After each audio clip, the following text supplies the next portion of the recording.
different people around the world, but also, the idea that when you see students with special needs enjoying life, enjoying and taking advantage of all the opportunities that are there that you wouldn't think were there. And when you bring people together, this analogy may not make sense now, but I think it will at the end. You will never be one of those people who go to a wedding and everybody gets up to dance and you're too shy to get up and dance. You know what I mean? Like, because one of the things I think about my students is that they are never the type of person where they have an opportunity to get up and engage with people or to explore opportunities. They're always the first to do it. And when you transcend those special needs, amazing things can happen. So let me just give you an idea. So I finished my doctorate at UF, and all my friends, all my colleagues were just going to universities, what university they were going to get hired at. And I had to do an observation because my area is music and special needs at the Sidney Lanier School. It's a public school here in Gainesville for people with disabilities. Basically ages 3 all the way up to 21, because they can stay in school until they turn 22 when you have an IEP and you have a special need. And these students had significant intellectual and physical special needs. And I went to do an observation there and I just fell in love with the school. And the music program was in a portable with a couple of xylophones, a CD player that I remember distinctly, like some of the buttons didn't even work on. And I said, I'm going to stay here because I see opportunities. To me, it was a well. There's a well of opportunities here for the students if we just explore them. And that's kind of like the idea of entrepreneurialism for me is that there are opportunities here for others, for these students to excel and to have opportunities. And I want to explore that. That's more interesting to me than going to a university off the bat, right? And that turned into 26 years of teaching, and still teaching in public school because that's where my engagement is. So let me show you just a little news broadcast, and this will help kind of like open things up and give you an idea. Can you see the video okay? Okay, here we go. Learning to play music can be difficult. For students with special needs, it's even more challenging. But TV20's Christian Giannis is here to tell us one Gainesville teacher who is meeting that challenge has been certified gold by a national organization. Paige, last week, Alachua County teacher Don DeVito got a call from the CEC, or Council for Exceptional Children, saying he had been chosen as their National Teacher of the Year. DeVito attributes the honor to his students and to teachers around the world. The music coming out of this classroom is just as special as the students making it. They have autism, Down syndrome, cerebral palsy. We have students who don't speak. But don't underestimate these artists. Their beats are being heard around the world. I would say we visited about 10 countries so far, and it's growing every day. Music teacher Don DeVito teaches at Sidney Lanier in Gainesville, a public school that serves students with disabilities. His curriculum is almost entirely online. Our students learn world music. They learn to recognize different styles and composers from the source. Every day, DeVito's students interact with musicians from around the world, learning the Jamba Buena from a Kenyan. I miss you all. Or a Brazilian melody. And DeVito's classmates include a group of visually impaired students from Pakistan. So music gives them hope, courage. A gift that DeVito says costs $30 for the computer camera, but one that keeps on giving. They can accomplish anything that they set their mind to. When it's adapted, then they have the people to support them, and they have support all over the world now. DeVito says last May his students performed at Carnegie Hall, and with his recognition as the CEC's Teacher of the Year, DeVito will speak before members of Congress, and he's hoping to take his students with him. Kristen Giannis, TV20 News. So I did get to speak with. So let's say you have to read an incredibly long email from your. I did get to speak with members of Congress, and that's going to be a part of our presentation here in just a second. So let me just share a couple of things here with you. So I received this award, and it was an amazing experience. And when I came back, it was in Washington, D.C. And when I came back, I just had another experience of just thinking about my students and what they're able to accomplish. The student on the right that you see, her name is Lena, and the lady who's with her, her name is Gertrude Bien-Aimé. So Lena was born in Port-au-Prince, Haiti with hydrocephalus. And hydrocephalus is when essentially your cranium is about 4 times larger than normal. And her mother passed in childbirth. And Lena was put in the abandonment ward of the hospital, which back then, if they couldn't help you, you were left basically without food and water. You were left to the side. And they're just like, well, we don't have the means to help you. So Gertrude, who is next to her, she goes and rescues these children from the hospital and she rescues children off the street with disabilities who are abandoned. And she raises them at the Notre Maison orphanage in Port-au-Prince. So that's Gertrude on the left. And those are some of her children. So you're going to kind of see how Lena, who was saved by Gertrude, was sent to the US for life-saving surgeries and then adopted in the US and then came to my class at Citadel Lanier. So you're going to get to kind of see what happens here when people collaborate together for others with special needs. And I just want you to hear Gertrude's voice for a second. So this is just a little clip of her talking. My name is Gertrude Bien-Aimé. I am in charge of the orphanage for disabled children, Notre Maison. We are located in Port-au-Prince. Notre Maison is a home for disabled children. The children come from everywhere at the hospital, in the abandoned room, at the hospital. We have all kinds of disabled children at the orphanage. We have Down syndrome, we have blind, we have mute, and so on. Those children, they are the abandoned children. They don't have any parents. So we take them on the street and we bring them to the orphanage and we take care of them, give them a home to stay, a better life. I couldn't do this job without all the people that I cross and they come to our help. And because of the people, the organization that help us, like CAE, and we are able to manage and take care of the children. Thank you to all of you that help us to take care of those kids. So that gives you an idea. So, but you're really going to see how this develops. So Lena's in my classroom. And most of my students, like I said, have Down syndrome, autism, cerebral palsy, the same needs similar to those that Gertrude has in her orphanage. So what I always wanted to do was give them opportunities. And so I came up with a method. You want to think about, like, I don't know if this would relate to your entrepreneurship, but the idea is that I'm looking at what they can do, not what their weaknesses are. I'm looking at their strengths and how do we use those strengths to provide opportunities, right? How do we reach out? How do we develop? So if you could keep a steady beat, you are at a participatory level. If you could play a rhythm pattern over and over, we call it an ostinato, but it's like tiki tiki ta, doom doom doom, tiki tiki ta, tiri ta. Or we would take words that, like, they love to play basketball. We have a special Olympic type basketball team. So we would say, like from High School Musical, go get yourself a basketball. Go get yourself a basketball. But that's also the rhythm that goes with sing, sing, sing. And you'll hear sing, sing, sing a little later. So you take that rhythm, you play that rhythm over and over. Now these students are playing with a college jazz band to sing, sing, sing, playing that one rhythm over and over. The other is improv, being able to express yourself rhythmically. And then all that comes together, we put it together in an ensemble. So I said, well, what's another opportunity we can have? So I thought, let's go compete at the state drumline championships, not Special Olympics, but with traditional high schools. So this is a little clip of Lena and the others preparing for that. Watch the rhythms the students are playing. Watch the rhythms that they're doing, okay?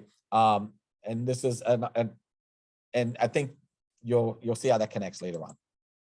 They're a group of students who fill a classroom with the sound of music, but now they're taking their rhythm to a much bigger stage. GTN's Joanna Wise brings us the sights and sounds of Sydney Lanier's percussion ensemble. When these students gather in this music room, they're not defined by a disability.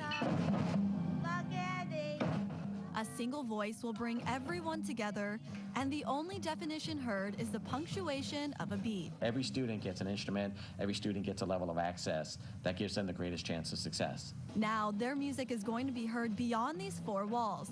The percussion ensemble is headed for the State Percussion Championships in Daytona Beach. What we're participating in is the Florida Federation of Color Guard Circuit, and it's 142 high school drumline and color guard ensembles from around the state to compete. These students are making history. They're the first ensemble of disabled students to compete in the FFCC State Championship. It's kind of like that Charlie Brown saying, it's amazing what you can do when you don't know you can't. You know, we never talk about stressful nature of things. We always talk about how much fun this is going to be. Lena Cloutier can't stop smiling every time the competition is mentioned. It's going to be a lot of fun. We're going to be in Daytona. We're going to be out in a big arena, just like we did last week, right? The last time, right? Yeah, it's going to be great. It's going to be a lot of fun. Yep. Don DeVito says this isn't about competing or winning. It's simply about the joy in playing music. It's important. Everybody needs a chance. And even when they have to get back to reality, Ready to get some lunch? Yeah, there's still time for an encore. I'll do the last one. Joanna Wise, GTN News. Sydney Lanier isn't the only school representing Gainesville. Gainesville High's percussion ensemble is also heading to the championship this weekend.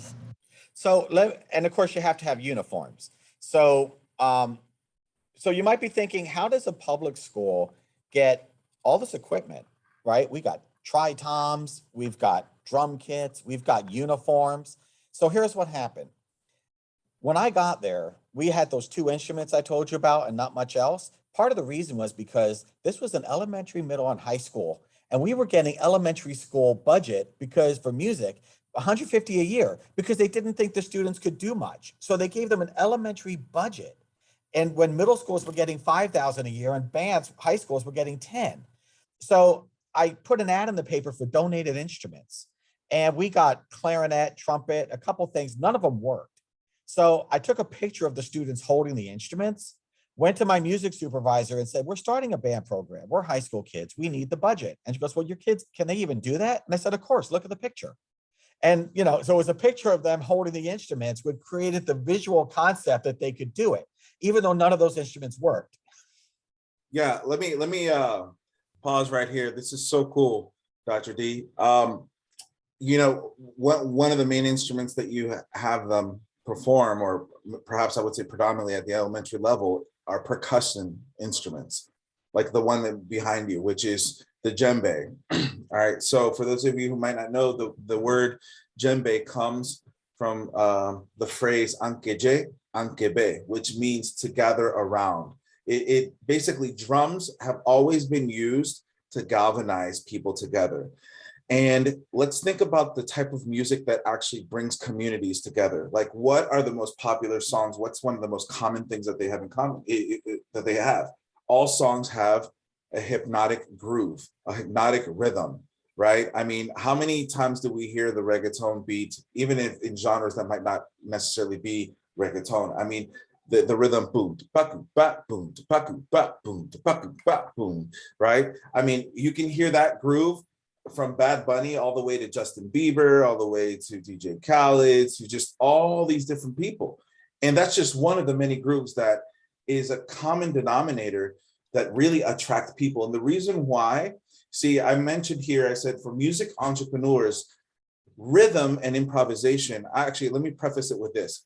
Our previous speaker, who was Gary Beckman, basically talked about how the arts play a very important role in further advancing entrepreneurialism, even within non-arts-based initiatives, okay? This is a perfect example, which Don, you know, now he's a music entrepreneur, and his initiative deals with the aspects of education, but also outreach to underserved communities as well. So while he's a music educator, he's using music to reach to educate, and not just educate the students and outreach the students and empower the students' self-efficacy and identity as well, but also to educate those, who are the blue collar, the white collar folks, that by the way, that's, jobs, people, professionals, to understand the potential of the next generation. You see, so this is really, really amazing.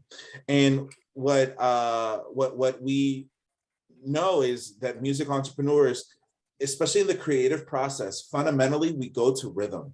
The reason why is because all of us are creatures of rhythm. If we don't breathe in rhythm, we hiccup. I don't know if you knew that. All right. People hiccup because they forgot to breathe within a pace that is a designated pace. If we don't chew in rhythm, the food spills out. If we don't talk in rhythm, then we either, we have problems communicating. If we don't walk in rhythm, we trip. You see, everything that we do is actually in a rhythmic flow. And so for music entrepreneurs, rhythm and improvisation, okay, we call it improvisation, but in the field of entrepreneurship, this is basically ideation, creation, ideation, organization, and creation, which is, by the way, if you recall, it's the 5 steps of entrepreneurial development. It's ideation, organization, creation, then ownership, and then informed testing. But you have to be able to improvise, which what this is showing you is that Don is not afraid to mess up. And look at the results. See, improvisation is actually the key, is what I wrote, for galvanizing people, rhythm and improvisation, okay? You have to be able to test things, to put things out there, but you have to know about pacing and timing for when to communicate. And that's what he's doing fundamentally through the teaching of music, but he's doing it himself by pacing and timing the opportunities to reach out to these people to make one mission into a larger story, which is called scalability. So he sees the potential, he sees what does work, and it's rhythm. And then what he does is he scales that rhythm. So scaling is one of the fundamental aspects of what it is to be an entrepreneur. You have scaling and then you have leverage. So now he's leveraging this one product, okay, or service, I should say, his teaching, right? But the product is the music ensemble. And he's not just showing, trying to get funding for himself, but he's also showing what is actually possible for others to be able to reproduce, right? So what he's doing is he is establishing another entrepreneurial concept called proof of concept. It's called proof of concept. Can this actually work? All right. And if you have proof of concept, then and only then can you actually have product development, meaning you can't develop further if you don't have the proof of concept. And the proof of concept, by the way, is twofold. The first aspect of proof of concept is, can you actually make the product, especially when you're dealing with humans, right? The product involves people coming together to create music. Doesn't matter what populace. In this case, he's addressing this populace who you see right there, a simply linear drum line. But can that product transcend and impact and inspire the listener, the audience, which in this case could be parents, could be administrators, could be leaders, could be potential donors, you see? And so that is what his story is. Why am I saying this? It's because, when you're doing these research projects, whether it's the unit presentation, or maybe your potential research project or your business plan, whichever route you decide to go, you got to be able to understand these concepts as it pertains to you and your career as well, right? So what we do is we put it as a product market fit test. And in that case, what he's doing is he's putting he develops the product and then puts it out there in the form of a concert, right? And then also gets the news people to come to write a story and then see what the response is. So the product market fit testing. If the fit is good, then the money comes in. You see, then there's more resources, more opportunities. So I just wanted to interject and really show you how Dr. D is employing entrepreneurial strategies and philosophies to be able to do what he's doing. Thanks so much, Dr. D. Continue on, please. Yeah. And as a result of showing that picture, that proof of concept, our budget went to $5,000 a year. So it went from 150 to 5,000. $5,000 a year, which Wow. over the course of that time bought those uniforms for one picture. For one picture. But it's not that this was a random picture. Obviously, there's depth, there's a story, there's everything involved. And it's also, by the way, showing something that most people would have believed to be impossible. All right. But this is one of the things that is a recurring theme. And I hope that, all of you in this class can, see this as a takeaway. Is, hear me out real quickly. You need to be, and I've said this for the Nina A interview, you need to be ruined for the ordinary and obsessed with the pursuit of wonder. Become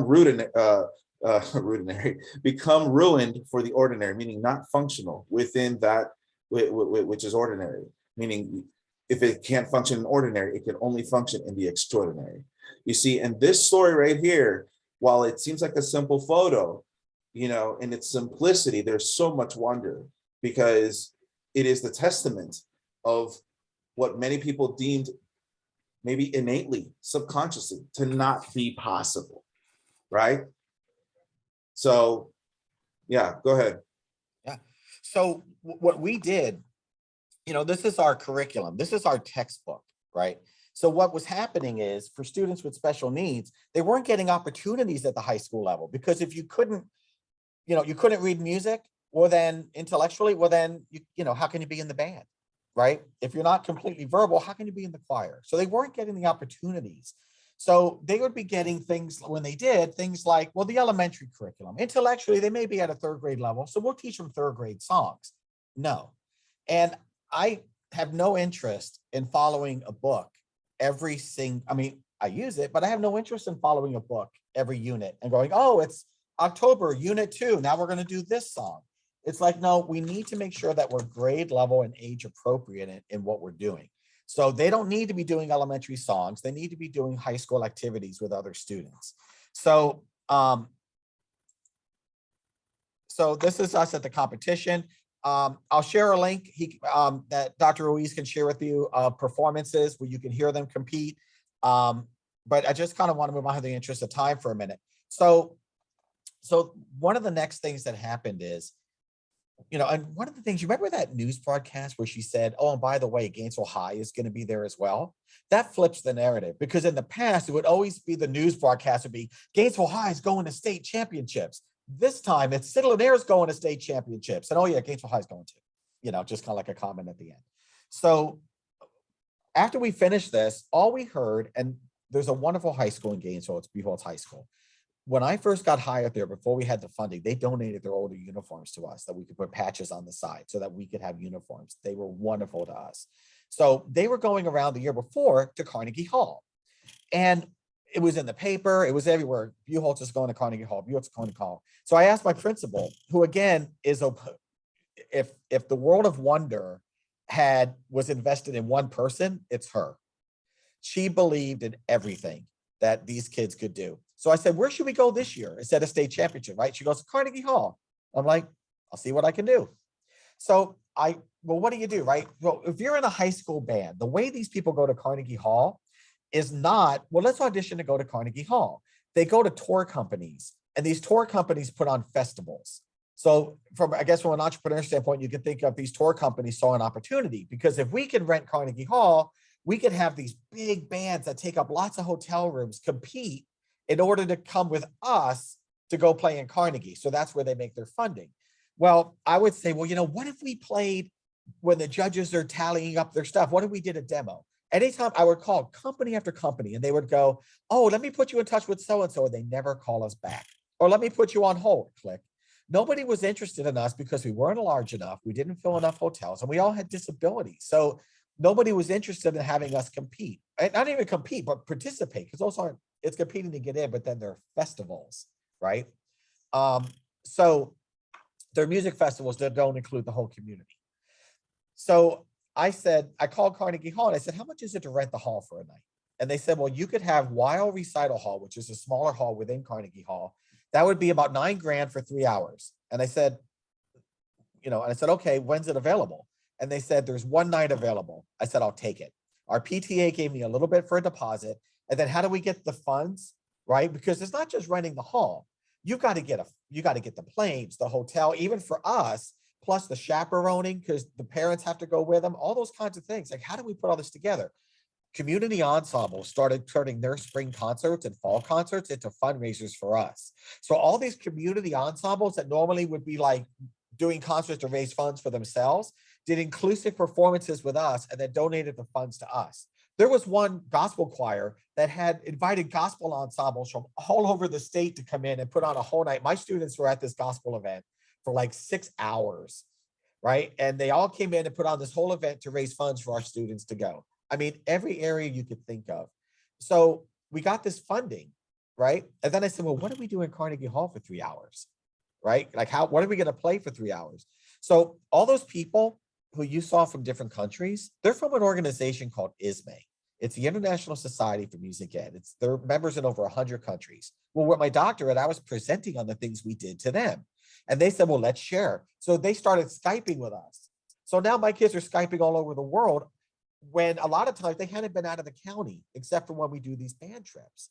So I said, well, maybe they could go with us.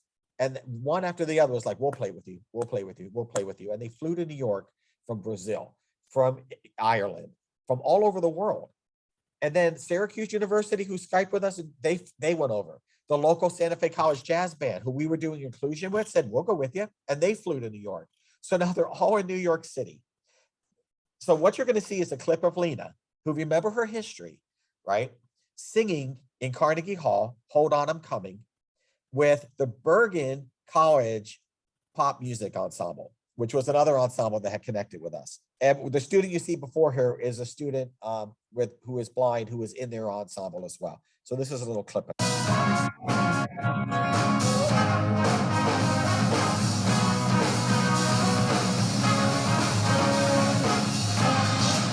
Now don't you ever be sad. Lean on me when the times are bad. When the day goes, every night, in a river of trouble, everybody's around. Hold on, I'm coming. Hold on, I'm coming. Hold on,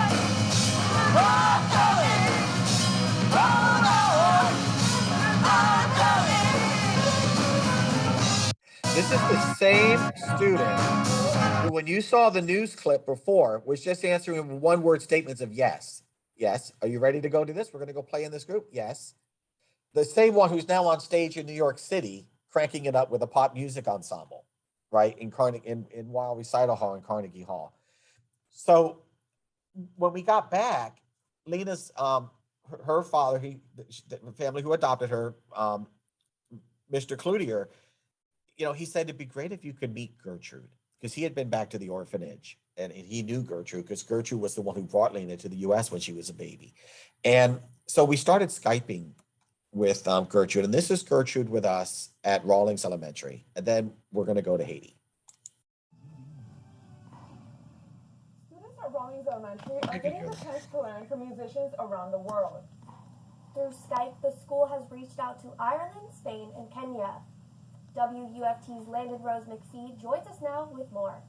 Today it was Haiti, and this morning I got to see the kids in action. The music director at Rawlings reaches out to other music educators worldwide, and every couple weeks they hook up by Skype to sing, play, and dance together. Roderick Gostin loves the arts. He wants to be an actor when he grows up, or a dancer, maybe a chef. One thing he knows for sure, he loves music. I like it because it's very entertaining and fun. The fourth grader is able to expand his music knowledge in his classes at the Center for Fine Arts. His music teacher, Dr. Don DeVito, has been taking students on a virtual journey to other countries to learn about their culture. The latest country? Haiti. This is the first year DeVito has tried this approach, and he's already seen an increase in student engagement. It's improved their confidence. It's improved their knowledge of the world around them. The music skill is part of it. when you're doing something in the classroom, but then you actually present it and perform it, that's important because it gives them an opportunity to do that in front of other people, which builds confidence and expertise. The Rawlings Music Program recently earned an invitation to perform at an international symposium at UF next month. Students will be presenting the different music they have learned in front of hundreds of music educators from all over the world. Roderick Gostin may even discover another career goal. I learned that I can do more in my future, and I can like help people, like teach music like Mr. DeVito. Not only Roderick, but all the kids at Rawlings hope to inspire others by what they've been learning. The next few Skype sessions are already planned. Canada is up next, and Brazil is penciled in for March. So one of the things to keep in mind with that is this school now that I'm at, Rawlings, is a school with a 99% minority population. It was one of the 300 lowest performing schools academically in the state. So one of the things we wanted to do was, when you see those students tapping on the desk and you saw some hip hop dancing, we take what's in the community, we bring it into the classroom, we use it in STEAM-based approaches. But then when our students share it globally, they're sharing their local community music with others. So I just wanted to mention that. Yeah. When you say STEAM, you're talking about STEM, but with the A. Right. So we use it to learn. I mean, they used to learn literal, non-literal sentence structure, paragraph writing. We'll take all those rhythms and we'll put them into the concepts of what they're learning academically using music. It's amazing. I mean, this is exactly what we're talking about. Well, you know, in a general sense, this is just another example about this particular theme, you know, which is intercultural unity and you know, basically this is what you're doing, but you're using music to empower people and to develop other far transfer skills, meaning skills that are not related to music, to be able to become, you know, better communicators and just just more competent as civilians. I mean, I think that's really amazing. Like, look, now you have them replying and interacting with other leaders and even politicians, which I find almost hilarious, you know, just how far you can go through the power of music education. Wow. Oh, yeah. My students at Rawlings, when they mentioned the international conference, it was the International Symposium on Assessment in Music Ed. It was happening at UF. There were people flying from all over the world for this. We were the first elementary school to participate, and we turned in an application to participate with universities and professors from all over the world. We got accepted. My students then were because it was held at UF. We lucked out. My students were with me presenting to professors from around the world on their local community music and how they incorporate that in the curriculum.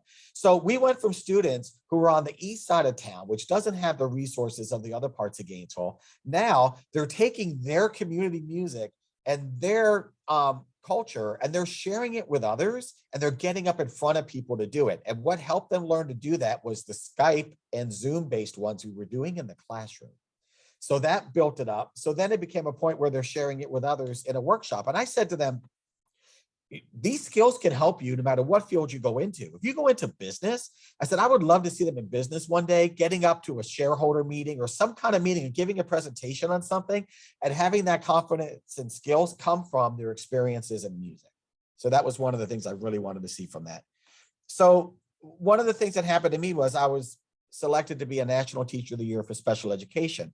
And they said, great, we want you to go back to Washington, D.C. as a part of what we do. We go to talk to members of Congress about funding inclusion. And I said, well, can I bring some of my students? And they said, well, nobody ever asked that before. None of the teachers who was I'm sorry. I find that so hilarious.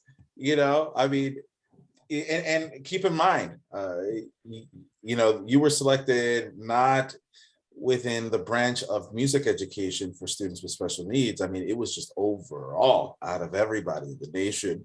And what we're talking about here is called leverage, everybody. All right. We just mentioned scalability. Now we're talking about leverage, another entrepreneurial tactic. You know, it's the principle of now you have the product, the service. In this case, it's the product. In this case, that product happens to be the title. right? And what I love is, and what I'm trying to introduce y'all to, are a variety of internationally acclaimed people who are also addressing things within their local area. That's a common theme in terms of like who I'm bringing, you know, to be guest speakers. But, you know, I mean, this happens to be the teacher award, and nobody has even thought about bringing their students. And that's another aspect, is that you're living it. You're not just saying it ends here, now I can retire. No, it's okay, now that I've got, and this is another principle I want everybody to understand, because some of you, you know, you've done your presentations and you've addressed, yeah, sure, you know, this song, in addition to doing that, it won the Grammy or whatever. For some people, and actually for a lot of entrepreneurs today, they compete and try to compete at a national level because nobody's handing them opportunities over the platter. So what they have to do is they compete through like international peer-reviewed competitions like Grammys or whatever the case may be, within the respective music discipline. And then if they can land, you know, a preeminent type of platform like the way Dr. D did, you know, Teacher of the Year, then they can actually finally scale that to address the needs that they are trying to address. You know, I mean, you think about it, even in sports, Marshawn Lynch, for example, you know, famous running back, you know, winning the Super Bowl is like, okay, cool. Now he has the clout to be able to get the right sponsors and the right support to go back and serve his community in Oakland, right? Or Chance the Rapper, who does the same thing with his community in Chicago, you know? So yeah, continue on. I just want to point that out, that it, you know, I'm not mentioning you as this international acclaim just because that it's not for yourself, you know? This is not for vanity metrics by any means, y'all. This is, you know, using the platform so that you can actually scale and truly make an impact that is not vertical impact, but horizontal impact, which is another thing that we've addressed before. All right, go ahead.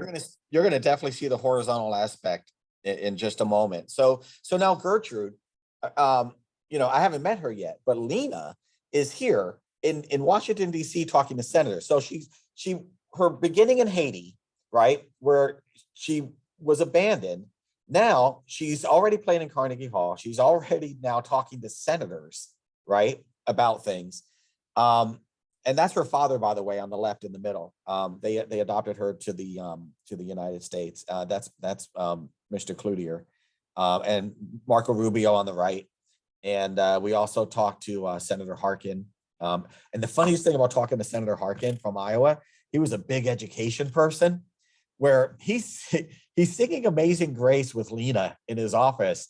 And his aides are like, you have to go vote. The bell is ringing. You have to vote on this bill. And he would not budge till he finished the song. It's like he would not go, oh, thank you for coming, I have to go. He was like in his own world with Lena, you know, so it was pretty amazing. Okay.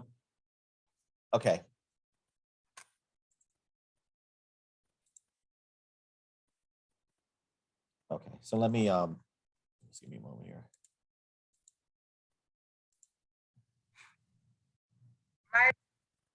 Okay, so I went to Notre Maison. Her Mr. Cloutier came to me and he said, I would like you to go to, he came to an open house and he said, I'd like you to go to Haiti and try to do some of the things you do at Lanier, Cité Lanier with Notre Maison. And I said, okay, he paid for my flight down there. And so now I'm going to go down there, and my friend, Steve Bingham, who you'll see here in a little bit, he's the jazz band director at Santa Fe, who brought his whole jazz band to New York to play with us. He said, well, you're not going by yourself. So he went with me.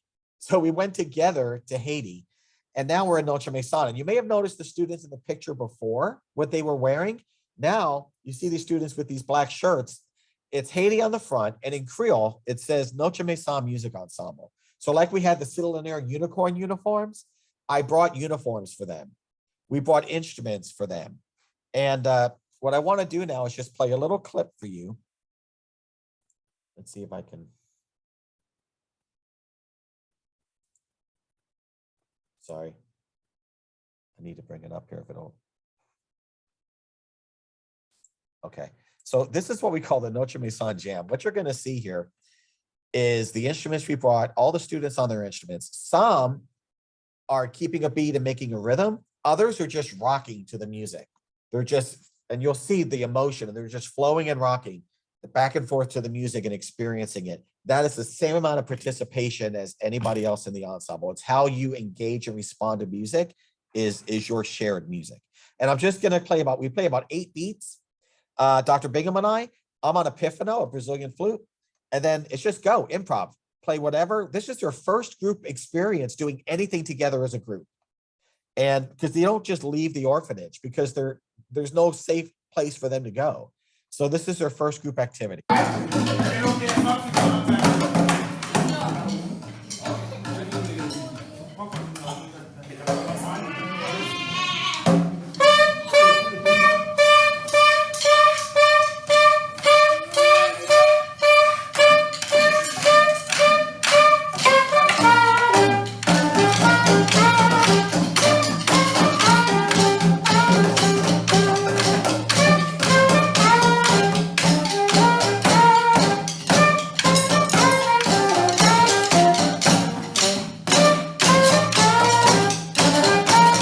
So look at the student here on the left.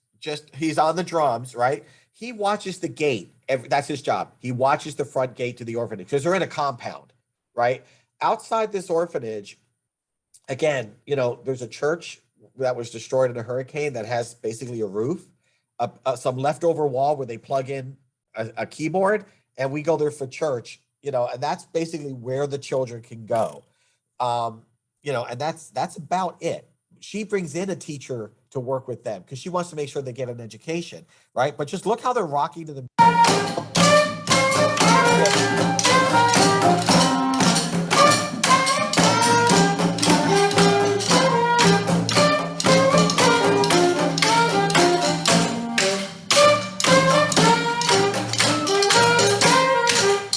Now remember this student on the right? He's not keeping the beat. He's listening. So if I made presumptions, I would be like, oh, he can't play a rhythm, or, oh, he isn't really moving. Maybe he's not engaged, right? But you're going to see him.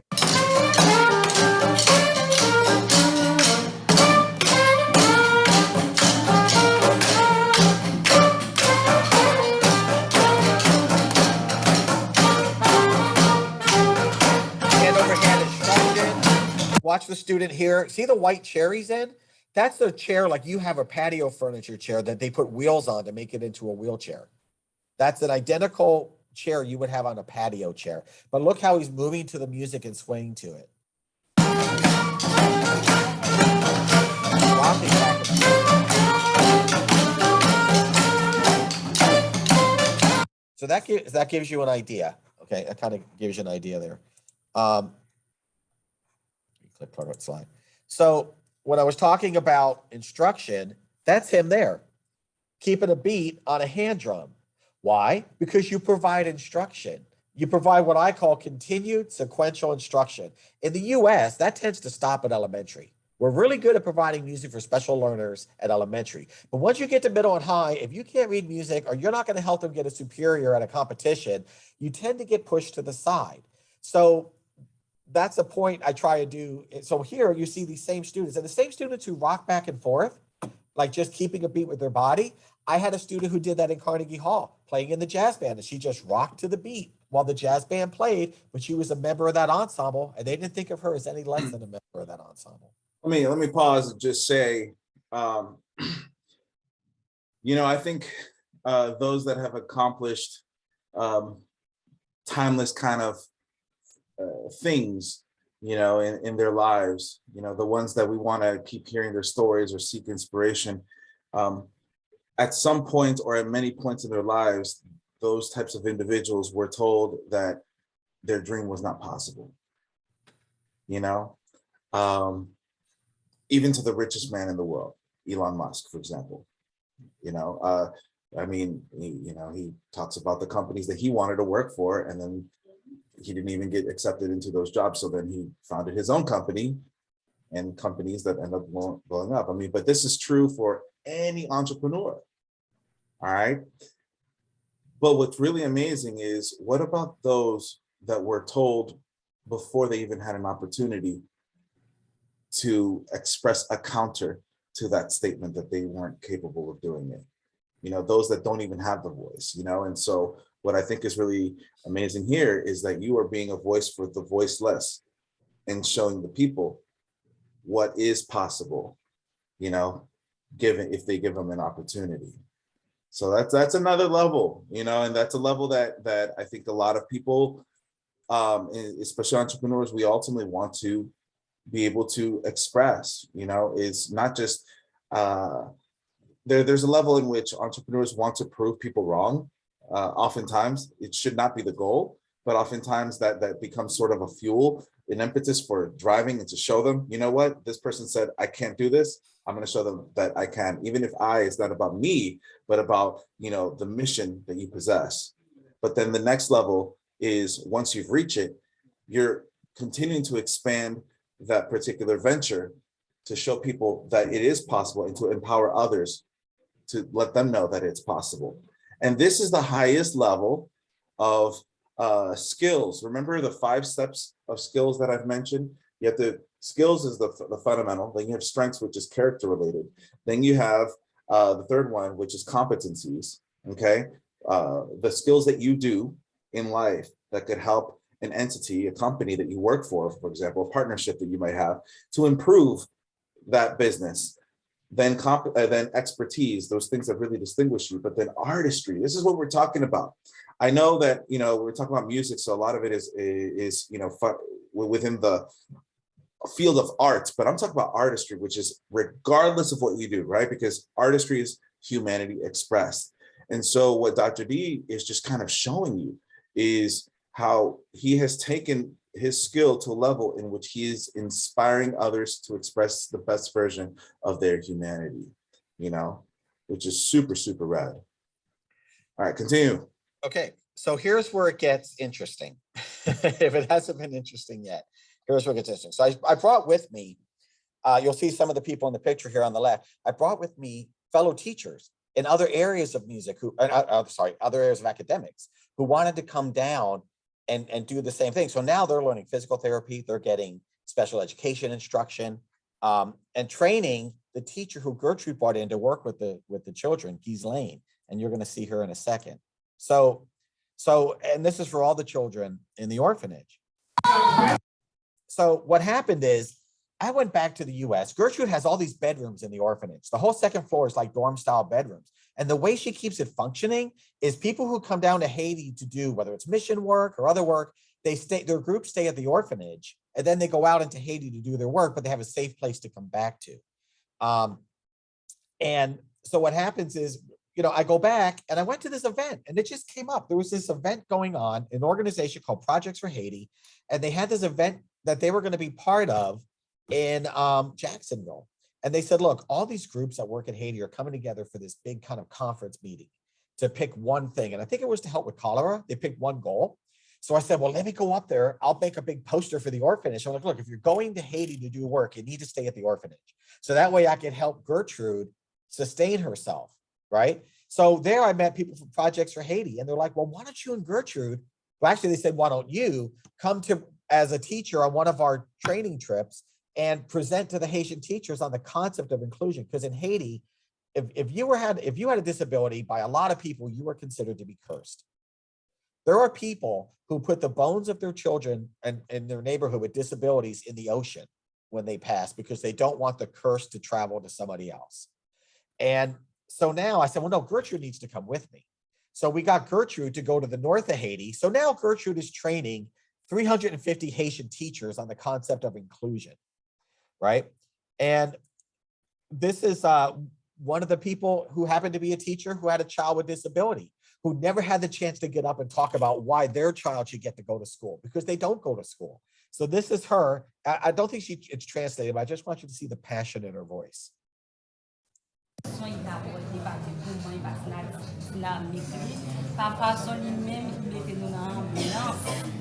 Ça fait plus comprendre si je viens taguer un petit monde dans la classe qui est handicapé. Si mon ça va montrer si mon ça m'a pas toute affection. Wow. M'a montrer si mon ça que c'est He's still going. He's waiting to translate and she's still going. Si mon ça c'est petit monde pour l'autre petit monde. And that's the translator. They're going, let them tell them, let them tell them. I thank you for coming here and for showing us how to take care of children with disabilities. Now, from what I've heard, I will have more power to show love around me, to show love, to share my love with children with disabilities. Wow. So now she'll have the power to share her love for children with disabilities. So I gone to conferences. I'm in an organization called ISME. And one of the things you do when you go to a conference is, you get this seminar handout that basically they take everything everybody did, they put it in a book, and then you use it for academic purposes, right? So we had there were US teachers who were there training, and we had videos of the sessions they were doing. We had all these handouts that we did, posters with the trainings in different areas. With music, well, we were doing the inclusion was just one of them. So they're all taking them off the wall and just kind of like discarding them. And we had these handouts they translated to Creole. And I said, wait a minute. I told the teachers from the US, take that one-page handout, turn it into an essay. And what we'll do is take all the photos, all these posters of materials, all the work the Haitian teachers did, the writings that they did, and we'll put it together into a handbook. And I put together in a year and a half, the first educational handbook of the Haitian Teachers Association. And what it was basically all these educational concepts, half of it in Creole, half of it in English, with the pictures of the Haitian teachers. And I had one chapter that listed the name of all 360 Haitian teachers there. And I listed them as contributing authors. I put it with an ISBN number, which is how people can buy it. And the idea was it's not a finished product. Every year, because they do these every year, the Haitian teachers would slowly take over these chapters and then make it their own. But they had an idea of how to put together an educational journal so that way they could share their knowledge and develop it, right? And I just, because it was knowledge I knew how to do, right? But I had never been an editor before. So it was something useful for me professionally to develop. Well, I shared it with CEC and they said, no, we want you to be the keynote at our state conference, right? To show all these Haitian to show all these American teachers, the idea of professional development in Haiti. And I said, well, I can't have Gertrude sitting in Haiti while I'm at the Hilton in downtown Orlando, having all these nice experiences. So I said, Gertrude needs to be a keynote too. So I flew her to Florida. They paid her hotel and conference fees. And now Gertrude was on the billing as the keynote. Now she's not just teaching Haitian teachers. Now she's training the importance of inclusion and this approach to US teachers from all over the state, US college graduated teachers. From there, with all these contacts I had from Skyping, I got to know who was the president of ISME, because I went and I present internationally. Every 2 years they have a conference, I go present. So I got to meet the president of ISME, who had an organization called Sempre, where they came up with this whole approach for children with special needs. And he's like, Don, I want you to use this. It's still in there. And I said, well, why don't we use it in Haiti? So he gave me the funding to have it translated to Creole. And then he calls me and he's like, hey, we're presenting at this national conference at the Kennedy Center. It's called Very Special Arts. It's through the Kennedy Center. Why don't you come up and talk about how you did that in the US? I'm like, great, they paid my way up there. And I said, but we got to include Gertrude and the children in the orphanage. So now they have their first public performance in Washington, DC via Skype. Okay. Super awesome. Let me, do y'all see this graph? Yeah, emojis if you see it. All right, cool. So another aspect of how you engage in missions as an entrepreneur, how you actually can scale despite whatever your dream is, okay? He just talked about translatability, all right? So essentially, one of the things that you have to understand, by the way, this is a graph that I uncovered after 2 years of research on how to be an entrepreneur in a post-COVID multimodal creative economy. Okay, so it's actually going to be published in the Journal of Arts, Entrepreneurship, Education. And I did this study with a couple students in addition to, we researched 5 entrepreneurs, music entrepreneurs. When the article comes out, I'll definitely share it with y'all. But in essence, in order to succeed today, it's doesn't matter what your venture is, doesn't matter, you know, if it, whatever it is that you want to do, there needs to be a mission involved, because you see, you can actually pursue business and pursue a lot of money, but the question is will your business stand long term? Will it actually have longevity, right? And the businesses that have continued to thrive have an entrepreneurialistic aim with a mission-based aim. Okay, entrepreneurialism is extrinsic value, meaning how can it be of value for other people, while mission-based is, you know, yes, it will be of value for other people, but it starts internally. What is your mission, right? What you want to address. Okay, we've talked about predictive modeling, which is basically, you know, he researched to be able to inform the next steps that he needs to take, and he's been sharing with y'all this journey. He has tenacity. Okay, Dr. D is bold. He's not afraid. He doesn't care if you say no. If he believes that it's going to be impactful. I mean, you talk about, you know, standing up for others at the greatest level, which you not only do you have to carry boldness, but you also have to be empathetic for others. This is something that every entrepreneur, music entrepreneur does. I mean, Taylor Swift does this, you know, I don't know why I said Taylor Swift. I guess because, yeah, she is involved in different initiatives. Doesn't matter who it is. Adele has done different things, you know, hip hop artists, rock artists. It just doesn't matter. Like all these artists that come together to address particular needs, they exude predictive modeling, tenacity, and empathy for others. Okay, so now he addressed how he was able to secure, how he was able to sustain, how he was able to leverage, and how he was able to scale. And now he's showing you the impact and how he's inspiring and building community. But now the community is going further because he's able to translate the product and the service so that it could actually expand.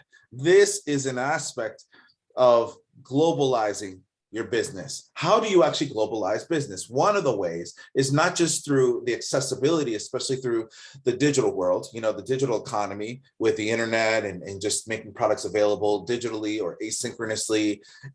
You know, for educators, for example, it could be synchronous learning consultation, or it could be through e-learning, whatever the case may be, the modality. But it's also making it accessible for people in other languages and other cultures, other belief systems.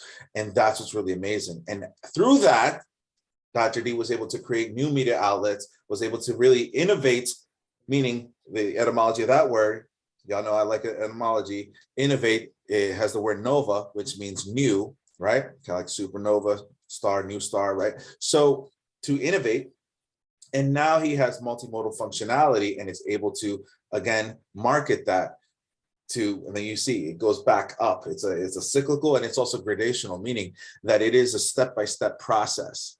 And this is what's really interesting, Dr. D. I haven't shown you this. Have I shown you this?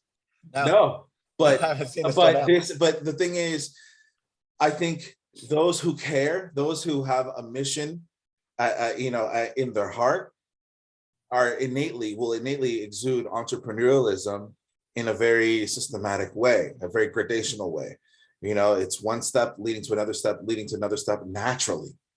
Right. And this is the observation right here. So based on my study, but it's showing you a new way of looking at how entrepreneurship can be expressed in today's era, in which you're thriving in within your particular niche of, you know, music entrepreneurship to address, you know, different forms of activism through inclusion.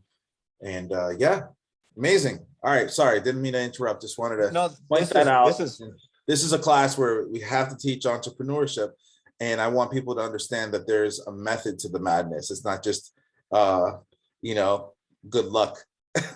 Right. No, and it's educational for me too. Seeing this connection, it's really Dr. Graham Welch, who he teaches at College of the Arts in London, and he's who I met.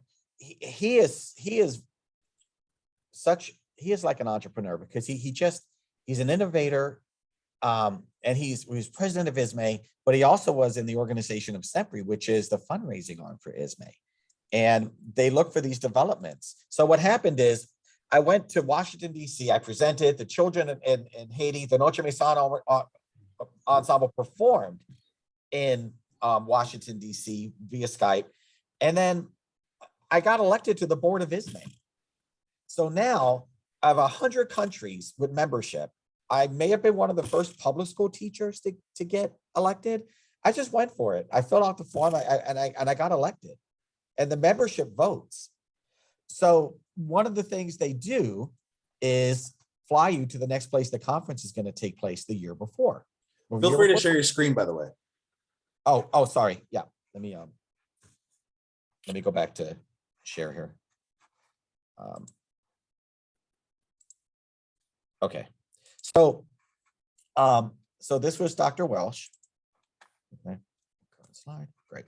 So before I show you this next picture, I want to just preface it.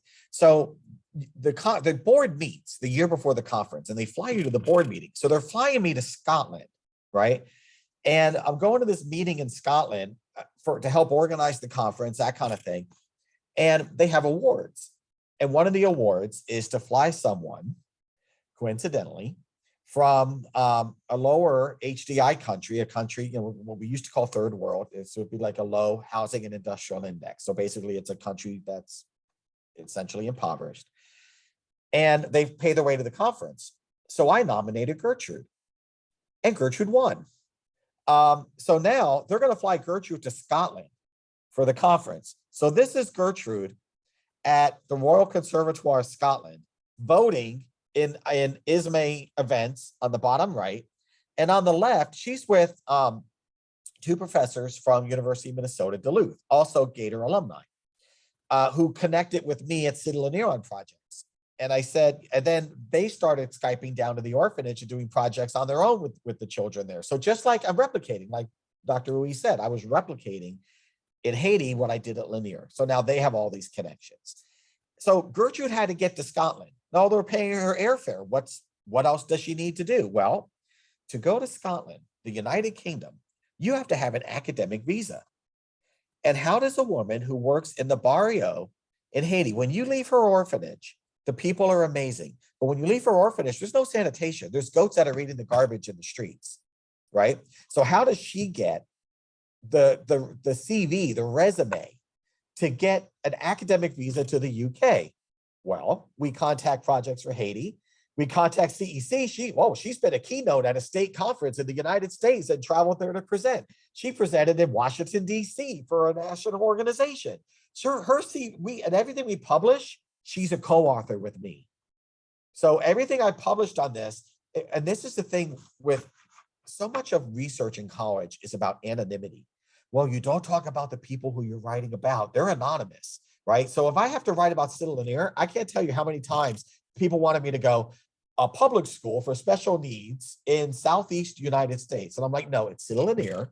And if we have to publish something that only says, like in project updates, that's fine. I found things in Oxford handbooks that were project updates that allowed us to talk about who we were, because they're always about your subject should be anonymous. But then if you do that, where does she get the professional opportunity for people to know what she's doing, right? So because of that, she had a whole resume that got her an academic visa to the United Kingdom. So they flew her there, and now she's presenting on Notre Maison. And when she's done, she goes, Don, oh, by the way, I didn't get reelected to the board. And one of the reasons why I didn't get reelected is because I nominated Mr. Arthur Gill, who has the Special Education Center in Gujarat City, Pakistan. Because everything I did in Haiti, I did with Arthur in Pakistan, who I met through ISME. And we wrote up things we did.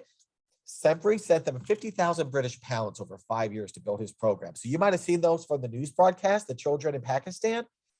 I nominated him for another award. They flew him there. But Arthur, this time, when they flew him over there for the conference, had enough from our collaborations and all the work he did in Pakistan to get a work visa to the UK. And he later flew his family over because he had to work there and show he could be prosperous for 3 years, making a certain amount of money before his family could come with him. He did it.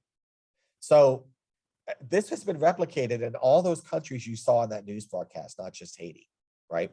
But I wanted to mention that. So now Gertrude and I and Arthur, who had been so much with Arthur on Skype, now we're all in Scotland together.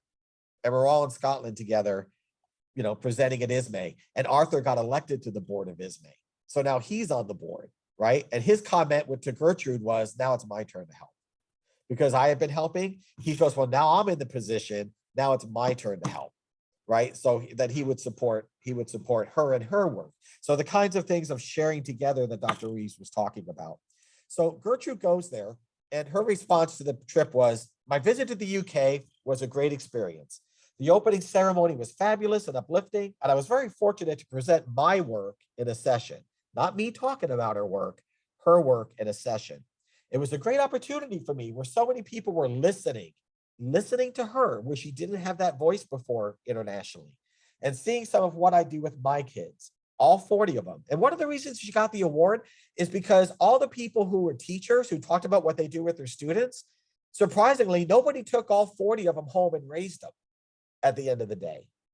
So during the conference, it was great to see people I knew meet for the first time, and people I only knew through Skype, and also to meet new people from all over the world who were eager to give priority to music in their schools.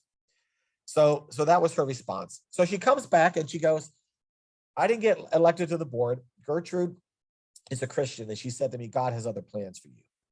And she goes, for your work than that. So when she comes back, being the entrepreneur that Gertrude is, right? Let me just tell you two quick things. All right? And I don't want to just give you so much information, you're like overload. But two things happened.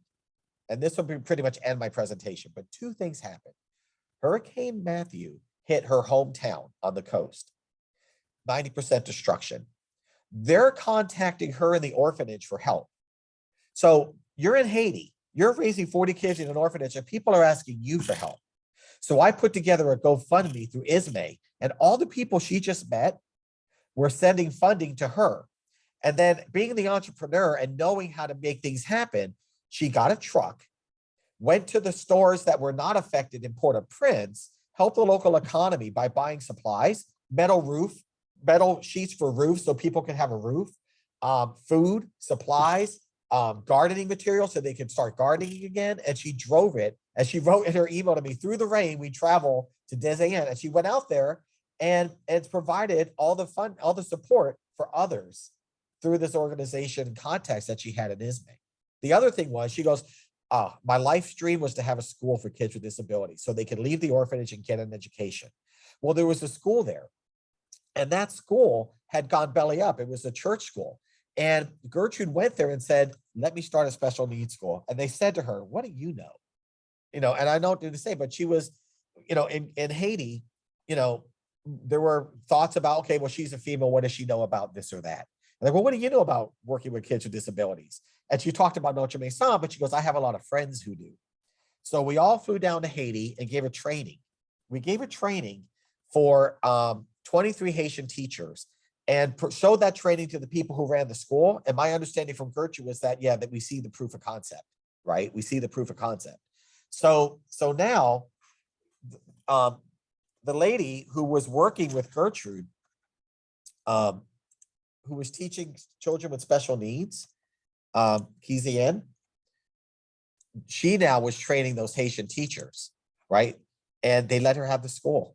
So now there's the Haitian Center for Inclusive Education, and not just children with disabilities going to school every day. And this is her right here, who would come to the orphanage and not be able to leave with the children. So now this is a GoTalk communication device. You press it. It uses music to teach academics. It's a song that teaches like numbers through music, and the child presses it to communicate when they can't speak. So this is.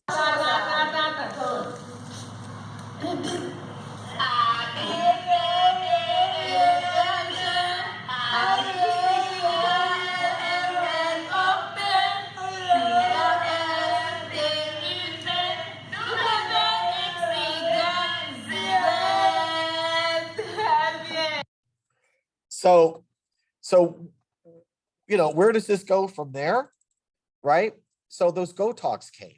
And, I'm glad this is recorded because if you're interested, you can go back and catch some of this. So the Go Talks came from organizations like CEC and organizations like Dr. Welch's in the UK, Sempri, right? But there's another place the Go Talks came from, the actual company, right? So one day I was going to buy a Go Talk communication device for my school, right? For my students, because they don't use it with music. They use it to put letters or colors so students can learn basic skills who can't speak. They press the right color to go with what you're asking them, because just because they can't speak doesn't mean they don't understand what you're saying. And that's a Helen Keller quote. Just because I can't speak doesn't mean I don't understand what you're telling me. So there's children are looking at the Go Talk, right? And they're figuring it out. And then they went and used it with the kids. So I contacted the company and I said, this is just an idea I had during lunch. I called the company. I told them this idea about sending Go Talks to all these international people we work with and programs. We'll use it with music, tape it, and then show you how your product can be used with this population. They said yes. So now Go Talks were going to Guinea, West Africa, to Pakistan, to Haiti, to China, to all these people we were Skyping with. And now they're getting free equipment, right? So that's just another idea of that.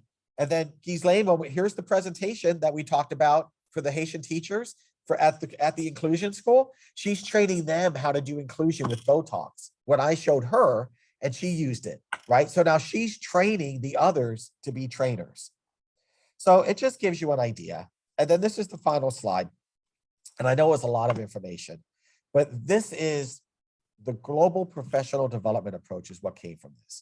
And we published this. So I'm going to read what it says and then tell you what it is in a nutshell. As partners committed to sustainable development, we engage in collaborative activities in the region, Pakistan, Haiti, Guinea, West Africa, China, all over the world.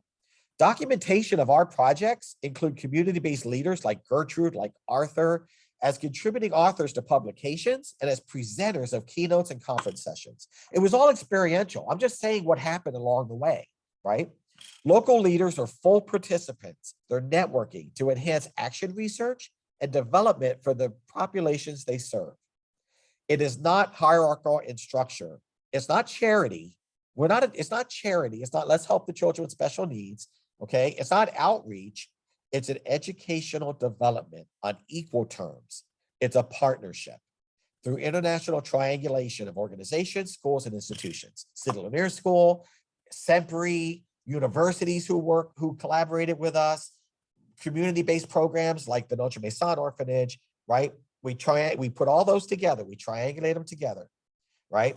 And community engagement in underserved locations. So that's what it is. It's everybody working together in all these different areas to make something happen and to provide professional development. And if I didn't have my doctorate, that's where my doctorate comes in. My doctorate doesn't come in so much on the networking and those things, although having the PhD in front helps when you try to show showing expertise helps with that proof of concept, right? But the idea is that we did what we said we're going to do, and we tried. And if we failed, it was information that we could then build on to improve, right? In areas that maybe weren't as successful. But this is basically just experiential and not trying, having the tenacity and letting that experience grow. And this is what it ended with. And this is published, and Gertrude's name is on it. So yeah. So, and these are the kind of books that they're published in: technology and music ed, social media and music learning, all these Oxford handbooks. Wow. And I stayed a public school teacher because we're still doing those kinds of things now for students at a school that's 99% minority. So what a tremendous testimony. And I know you can go on. I'm just thinking right now that would be a really good time just to open it up for Q&A if students might have some questions. So yeah. If anybody has questions, feel free to ask. This is, again, an alumni at UF. Y'all know how hard it is to get into UF. Think about it. By the way, you didn't mention, you got your bachelor's, master's, and doctorate at UF. And And then if I had to then get you were awarded alumni of the year. So it's like, right. yeah. And now you understand why. I mean, here's the thing. It's UF has been ranked #1 in the country as a university for research impact. So this is a perfect example of, just how one person did it. And I think, the moral of the lesson is that, Dr. D doesn't think of himself as too high to be the only one. I mean, he even translated his stuff so that it could be implemented, because at the end of the day, he knows it's not about him. The same way that I know it's not about me, and that that it's not about you all. So why don't we open it up? First of all, emojis. Come on, let's go. Awkward claps, awkward snaps. Yeah. Yeah. Did y'all find it inspirational? Cool. Awesome. Are there any questions that you might have? Because we're talking about a person who, I mean, some of you probably weren't here at the beginning, but it was one thing that just ended up leveraging to this enormity of impact, and we discussed a lot of takeaways too. Are there any questions? How about this? Why don't we go around and anybody have something to say in terms of what they probably found most valuable or most surprising? Maybe takeaways? I'll say one of my favorite parts was talking about how I think we talked about it a little bit in another lesson as well, but how a lot of us can make small impacts that lead to bigger impacts. So I think seeing, the local impact here in the Gainesville community, and I joined a little late, so I didn't get to see some of the beginning, but the local impact that you have on Rawlings Elementary, right? And then how your impact has been like national also and international, really. That was definitely resonated with me. So I appreciated all of your insight. So thank you. Thank you. And so many of these came from like the collaboration with Pakistan. I was at the conference and in China, and Arthur had been flown to the conference from ISME back then. And a colleague of mine who from Ireland was like, Don, I want you to meet Arthur. And Arthur and I were like, hey, how's it going? We're together in China. And then we didn't start Skyping until I went back to my school. And then all these things we did together, and I was like, man, the one time we were together in person, we didn't even go for coffee. We just said hi and met each other and shared emails, right? But from that, all these things developed. After my session in China, 2 social workers came up to me and said, oh, we want you to come see our center school, just by chance. And I went out there, and then that developed into collaborations in China. And the head of the China Conservatory in Beijing saw what I was doing with those Go Talks and the work. And he said, I want you to come to China and do some work projects here. And I was like, okay, great. Well, 6 months later, he emails me with a plane ticket, right? And then he wanted the first inclusive music performance in the China Conservatory with his students and a special needs program in Beijing. And we did it. Phil Moen and I did it. So just, if you ever go to conferences or if you ever go to trainings, whatever business you're in, talk to people, have an idea, share ideas, collaborate, because those are the things that are going to help you. And those are the things that, are really going to create opportunities for you. So many people will go to a conference, they'll go to one thing and off they go to like the sites, seeing the sites, right? Just network with people, communicate with people, because you never know the opportunities that can come from it. Awesome. All right. Any last thoughts?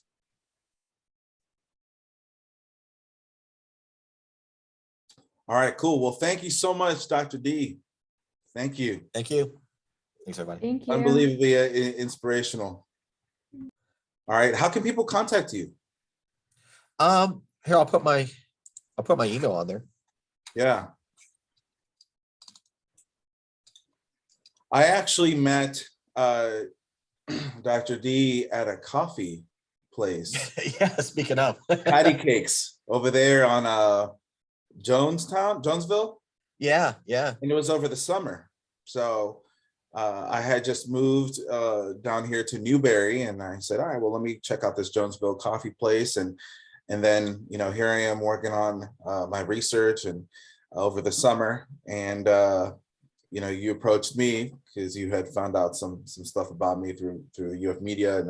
And then we connected and you know, for fun, I guess we should have included that. He has 2 horses. So, and then he happens to be my neighbor, like a couple miles, not literally a couple miles down the road. So I have to like go there and see if I can, you know, find the intersections between horseback riding and, you know, being a music entrepreneur. So, all right, y'all. Be blessed, everybody. Take care. Thank you. All right. Thank you so much. Have a good one. You too.